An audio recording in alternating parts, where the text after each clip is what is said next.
The Red Line is a short story written by Charles Hickson in 1993. It is a postmodern text that describes the postmodern life in a big city like London. There are three main characters in the story: Berto, Denise, and the hairless guy whose name we don't get. These three tell their stories while riding the tube in London. The narrator of the story shifts between the three, which means that the reader both gets the character's own view of him or herself, as well as the other character's views on him or her. I would like to start with the hairless guy, as he is the one who is the first narrator of the story. I think the easiest way to describe him is that he is a bit weird. He has this thing with hair. He can't accept having any body hair. He can deal with the hair on top of his head, but minimum once a week, he needs to shave it all off. He even goes to meticulously removing every single little piece of hair with tweezers. It is said around here, his fingers stroked and probed his skin, and with tweezers, razors, and depilatory cream, he removed any offending growth. Clean armpits, no ugly squiggles on his chest, no pubic hair polluting his penis and testicles. This about polluting his penis and testicles. It gives the idea that it's not only hair he has a problem with. It might also be other stuff, which is quite true, because it is not only hair. You could argue that he might have a kind of disorder like OCD, because he also has this very deeply affection of Bob Seger, and really cares for the covers that you do of Bob Seger at karaoke night at his local pub.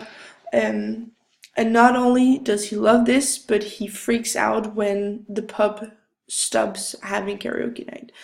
It is like he needs these regulations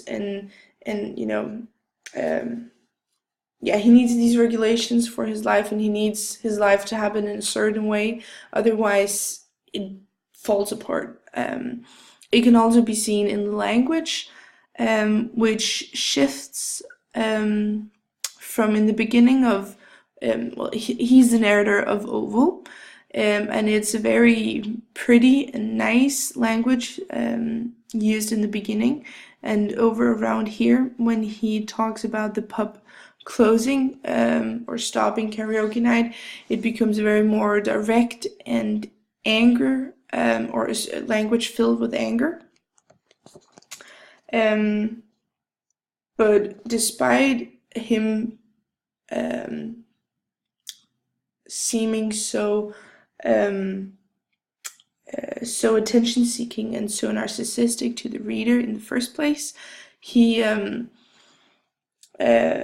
Denise and Berto, when they see him on the train, has a completely different view of him. They both see him as a kind and nice-looking man who is not frightening at all.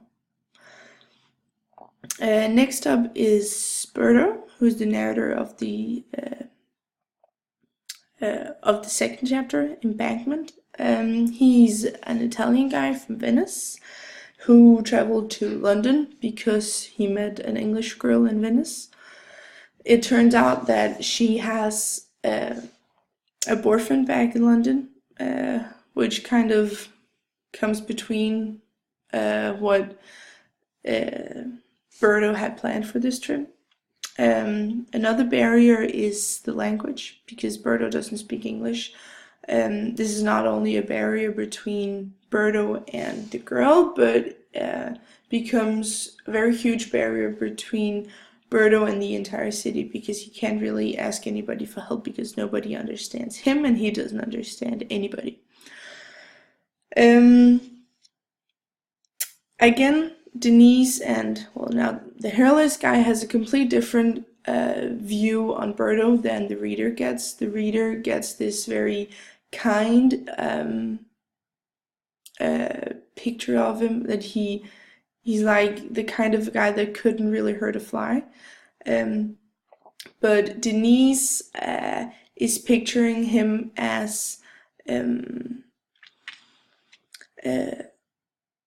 a potential serial killer or kidnapper. But that might actually have more to do with who Denise is as a person. So I'll return to that in a moment. The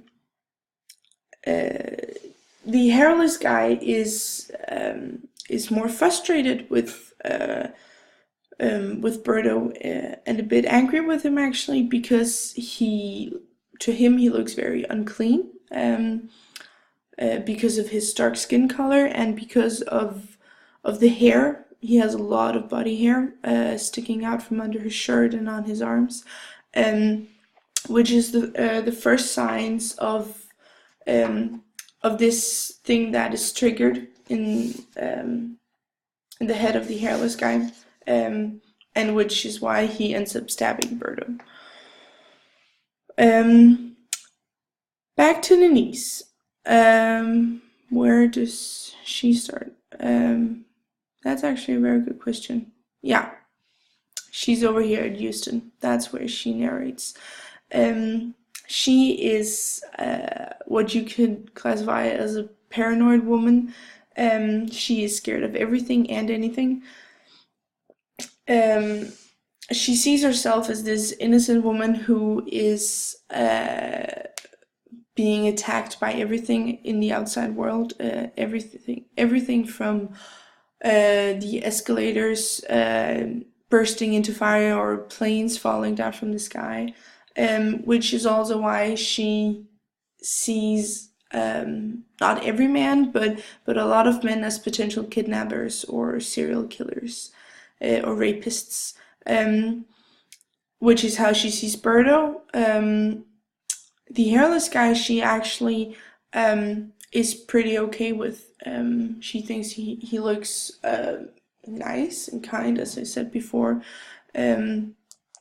which is also why she turns to him to try and distract herself from Berto, and trying to divert that Berto, or to divert from Berto asking her a question about where to go.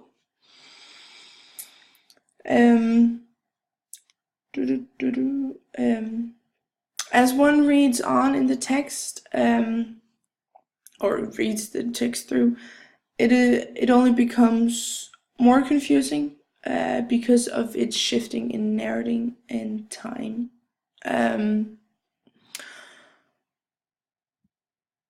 But it's not a coincidence that that the story is fragmented. It's actually a very fairly typical feature for postmodern texts. This fragmentation is a symbol for the fragmented life that people often live in postmodern societies, and is shown by the shifting in narrator and time, and untrustworthy narrators as well.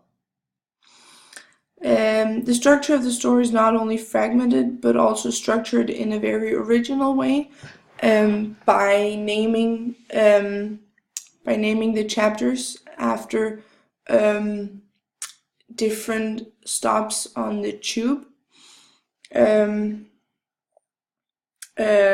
These are stops that the train passes during the train ride. Despite this, it might seem like a chronological order. The structure isn't very chronological because the narrators jump fairly much in time. They have a lot of flashbacks, or tell story about the world outside the train, or the time outside them riding the train. This also means that the setting changes a lot, and is not only reserved for the train carriage.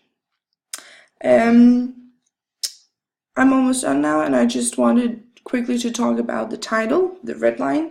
One might think that it is because they're riding on the red line, the tube, but it actually turns out in the beginning that they're riding on the black train. The red line is the title because it is the line that Berta was supposed to take to get to the girl, the English girl he traveled to Britain to see. He didn't get that it was a red line, or he forgot because of the language barrier. And he realizes this in the very end when he lies on the floor, as he's just been stabbed by the hairless guy and everybody else has left the carriage. He lies on the floor and see this red line of blood edging across the floor. And it says it reminded him of something, and then he remembered, of course, the red line from left to right, the red line on the map. At last it was clear. He had been shown the way. Follow the red line to the east. There was the station, Bethnal Green. This is a story of irony. It's a realistic and cynical depiction of the world we live in today, where the society is fragmented and the people who live in it are mentally isolated from each other.